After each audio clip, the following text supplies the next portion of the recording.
It's a beautiful day in this neighborhood, a beautiful day for a neighbor. Would you be mine? Could you be mine?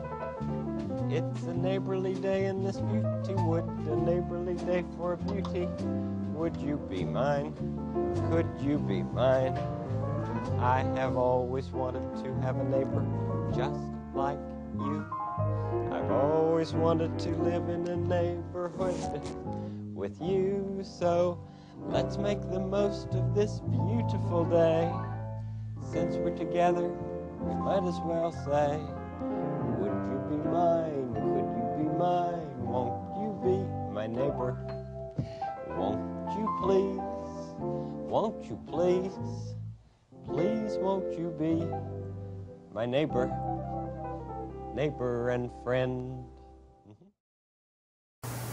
Unless you were born in southwestern Pennsylvania in the late 40s or early 50s, you're most likely unaware of the fact that Mr. Rogers had a show that paved the way for his success with Mr. Rogers' Neighborhood. The Children's Corner aired from 1954 through 1961, and that's where Fred McFeely Rogers began his career in children's television. WQED was the first public broadcasting station in the nation, with Fred as their first children's programming producer. Along with Josie Carey, he developed and aired the show 1 hour a day, 5 days a week, all broadcast live, completely unscripted. Oh, I'll never forget the day when Gertrude Berg came.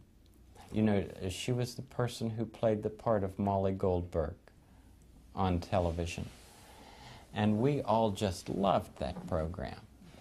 And she would always start out with, yoo-hoo! You know, and we thought, oh, she is just going to be wonderful because she's so down to earth and homey. Well, she walked in. We literally were going to go on the air in 1 minute. And she walked into the studio with this long sable coat clear down to her ankles. And I thought, oh, my goodness, she's very different than she is on the air, you know.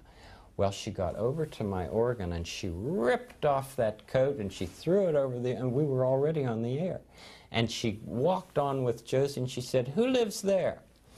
And Josie said, Henrietta Pussycat. And she said, I'd like to talk with her. So she talked with Henrietta and they exchanged the favorite recipes for blintzes.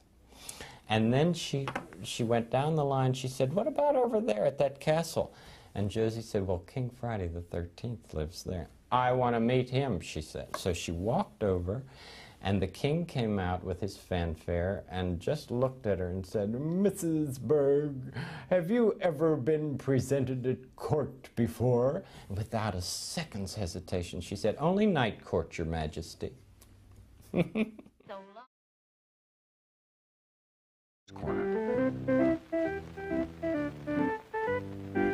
The Children's Corner with Josie Carey and Fred Rogers, produced by WQED. You didn't see Fred, never saw Fred. He did all the voices of the puppets, and there was a gal out front, her name was Josie Carey. You know me too. Why, hi, how do you do? Why, hi, I'm Josie. Why, hi, how do you do? A very perky, exciting young lady.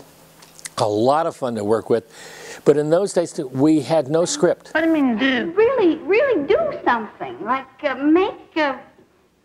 build a house or something. Josie and Fred and myself would sit down and we'd talk concepts. What do we want the kids to learn today? Everything was spontaneous. We never knew what Josie was going to say, never knew what Fred was going to say. Well, that was the first thing I thought of. I really didn't think we could do that. No. Not in an hour or a half hour. No. You got to know Fred was a concert pianist. He was a very accomplished musician and wrote all of the songs that were on the show. Over 200 of those songs were written by Fred. A lot of the lyrics were written by Fred, but also by Josie.